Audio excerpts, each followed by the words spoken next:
L'événement tant attendu, la grande rencontre des artisans de l'Afrique et de la diaspora, plus connue sous le nom de la Grade intergénérationnelle Cotonou 2023, a eu lieu ce jeudi 6 avril à l'hôtel Azalaï. Organisé par Nadine Hagen, la promotrice, cet événement annuel est une plateforme pour les jeunes artisans et entrepreneurs du Bénin de montrer leur savoir-faire et de bénéficier d'opportunités de développement.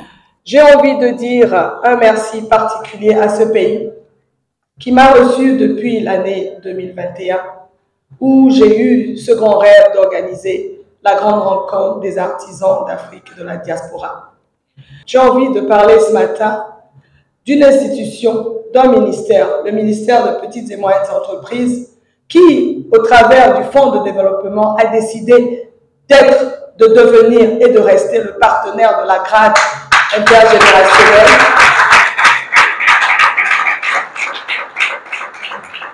et de la Grade elle-même.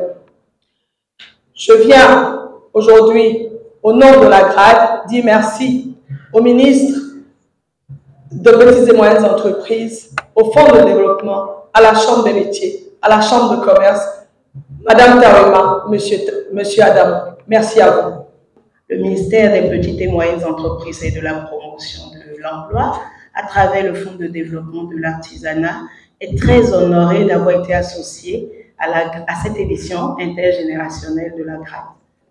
Alors, je vous souhaite à tout un chacun une bonne Grade, des échanges fructueux pour l'essor de l'artisanat béninois et d'Afrique en général. Et sur ces mots, par ma modeste contribution, je voudrais déclarer la Grade édition intergénérationnelle ouverte. L'événement a débuté avec une prestation traditionnelle de la danse Zélie de l'UKE, mettant ainsi en avant la richesse culturelle du Bénin. L'artiste chanteuse Madi a donné également de sa belle voix pour sublimer ces moments.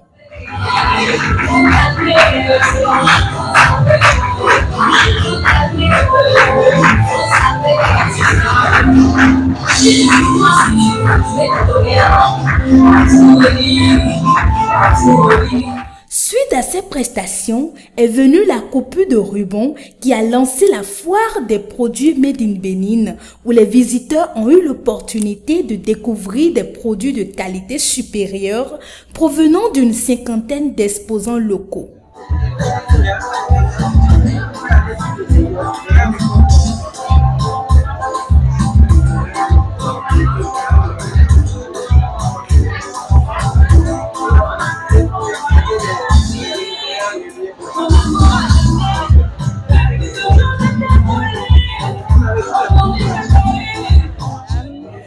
Ici, vous avez le stand de Univers de Naya, spécialisé dans la vente des produits, des articles de mode, les accessoires de mode. Qui dit accessoires de mode dit ceinture, sac à main, chaussures, tout ce que vous pouvez y comprendre. Mais nous faisons soit ces accessoires-là en friterie et nous les customisons également, comme ce que vous voyez devant vous. Des ceintures habillées en wax, des bracelets habillés en wax, des boucles d'oreilles habillées en wax, des bijoux pleins, made in Africa que vous voyez. Mes attentes, c'est de faire connaître davantage les accessoires de mode sous un autre angle. Le nom de mon entreprise, c'est Shine AF, c'est une marque. C'est une marque que nous avons lancée récemment. C'est une marque qui va couvrir énormément de domaines. Mais nous avons commencé par ce produit qu'on appelle Transfi-Off. C'est un antitranspirant naturel, bio, fait à base de pierre d'alun, communément appelé Sidaké en France. En termes de résultats, franchement, moi je ne m'attends pas forcément à faire énormément de ventes. Faire des ventes à une fois, c'est un bonus. L'objectif numéro 1, c'est de se faire connaître. C'est pour que les gens puissent vous découvrir, pour que les gens puissent découvrir vos produits, pour que vous puissiez collecter énormément de contacts. Et voilà. Ici, vous êtes sur le stand de liqueurs. Les liqueurs, c'est toute une gamme de liqueurs composée de boissons alcoolisées non fermentées. Et avec liqueur, vous pouvez aussi avoir des cocktails sans alcool, du vin épicé. En dehors de ça, nous avons notre dernier liqueur, ceci. Là, en tant que le Spicy Drum. C'est la dernière production que tout le monde prend. Et nous avons notre livret qui vous permet de concocter vous-même vos cocktails. Actuellement, l'Icor est en train de se faire une place sur le marché. Parallèlement, les jeunes ont eu droit à des panels sur différentes thématiques basées sur le mentorat avec des présentations de personnes ressources dans l'entrepreneuriat. Je vais attirer votre attention sur un fait. Je vais attirer votre attention sur un fait et vous raconter une petite histoire. Et là, ça vous permettra de vous prendre au sérieux, de prendre soin de vos finances. Que chacun dans cette salle se pose la question de savoir, est-ce qu'il peut vivre sans moi? Posez-vous la question de savoir, est-ce qu'il peut vivre sans moi? C'est parce que nous ne nous posons pas cette question que nous dépensons toutes nos recettes dans les difficultés de nos parents. Est-ce qu'ils peuvent vivre sans moi? Mon statut de femme ne m'a pas gênée dans ce que je faisais.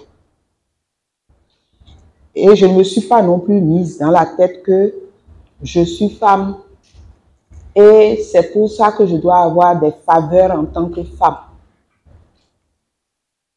Donc quand on parle de l'expérience de l'artisanat, du développement d'une petite affaire dans l'artisanat, je peux en parler et j'en parle avec beaucoup de passion. Et aujourd'hui, quand on parle aussi de l'industrie, je peux en parler et je peux en parler aussi avec beaucoup de passion. Je ne savais pas encore quoi faire, mais comme je voyageais déjà pour les articles publicitaires et tout, j'ai continué. Et puis, je faisais beaucoup de fois pour voir ce qu'il y avait, qu'est-ce qu'il y a de nouveau. Et un jour, j'arrive sur une fois et je vois un monsieur qui vend une machine, petite machine, on met ça sur une table, il met des copeaux de savon dedans et ça sort des savons en bas. Je dis, ah, ça là, c'est la machine d'échantillon, d'essai qu'on faisait à Sonicoc là pour tester, pour voir si le produit est bon. Ça là, ça doit pas être terrible. Et je rentre. En pleine nuit, je me réveille. Il me dit, je réentends tout ce qu'il dit, fait 100 à 150 kilos par jour. Je dis 100 kilos par jour, 150 kilos par jour. Ça fait peut-être 1500, si je fais des savons de 150 grammes, ça fait 1000 pains par jour. Si je vends 1000 pains dans la journée, c'est 3 ou 4 fois ce que je gagnais déjà. Le lendemain matin, j'étais le premier sur le stand. Je dis, donnez-moi toutes les informations. Ils m'ont donné les informations. J'ai commandé la machine. La machine est arrivée en novembre 1993. Je n'ai pas eu le temps de dédouaner et il y a eu la dévaluation. Donc, j'ai payé le frais de douane 2 fois le prix. Mais j'avais des réserves pour payer ça. Et c'est comme ça que Natura est né. Lorsqu'on décide d'entreprendre, il faut se baser sur un certain nombre d'éléments. Le premier élément que je partage avec vous, c'est déjà d'identifier dans quoi on veut entreprendre. Quel est le secteur dans lequel on veut s'investir, où on veut investir, et proposer ce que j'appelle la valeur ajoutée. Le monde d'aujourd'hui a besoin des gens fous, des gens comme Dame Nadine. En fait, c'est sa folie qui l'emmène à laisser son travail et à prendre du temps dans ses congés pour venir s'intéresser à des gens peut-être qu'elle n'a jamais connus, mais pour les tirer vers le haut. Le monde entier a besoin des gens fous, comme vous et moi aujourd'hui. Ensuite, nous devons savoir et garder à l'esprit que l'idée d'entreprise qu'on a doit être une idée très claire. Ce n'est pas une idée approximative. Qu'est-ce que je veux vendre? Ok, ce sont des bouteilles recyclées, ce sont des tissus africains ou du paille africain. Je m'investis dans la formation, mais de façon précise. Qu'est-ce que j'embrasse comme métier? Parce que, à force de vouloir tout embrasser, on finit sans rien embrasser ou sans rien toucher. Je vous remercie. Va le voir déjà à l'eau et dis-lui que tu veux ça. Dieu de gloire et de bonté, il va t'élever. Pour moi, ça a été un grand succès aujourd'hui. de voir les hommes et les femmes ici au Bénin qui font des métiers que l'on ne connaît pas ou que l'on ne considère pas. Nous avons eu les témoignages des entrepreneurs de haut niveau. Nous avons vu M. Natura qui nous a parlé du beurre de karité et les savons. Nous avons vu Mme Marcos qui nous a parlé des ananas. Nous avons vu des boîtiers, des chausseurs. Nous avons vu une esthéticienne. Nous avons vu un garagiste. Ce sont des métiers qu'on ne considère pas. Mais nous avons vu des hommes et des femmes aujourd'hui qui nous ont démontré qu'ils gagnent leur vie, qu'ils ont construit des maisons avec ces métiers. J'ai maintenu le choix sur le Bénin tout simplement parce que le Bénin est pour moi une terre d'accueil. Cette terre qui a accueilli la première grade, ce pays qui a cru en la grade et ces institutions-là qui m'accompagnent aussi. Le fonds de développement au travers du ministère de Petites et Moyennes Entreprises, la Chambre de commerce, la Chambre des métiers. C'est la raison pour laquelle je suis revenu, parce que j'ai ce support. La vision que je veux partager ici aujourd'hui, c'est de dire à un jeune qu'il est important d'écouter une histoire de succès, de lire des livres, de rencontrer des personnes qui peuvent nous booster, nous accompagner dans la vie. Il est important pour nous de regarder dans la société et de voir qui peut nous inspirer. Il est important pour nous de puiser dans la force de nos parents, de nos cousins, de nos oncles, des personnes autour de nous que nous ne connaissons même pas.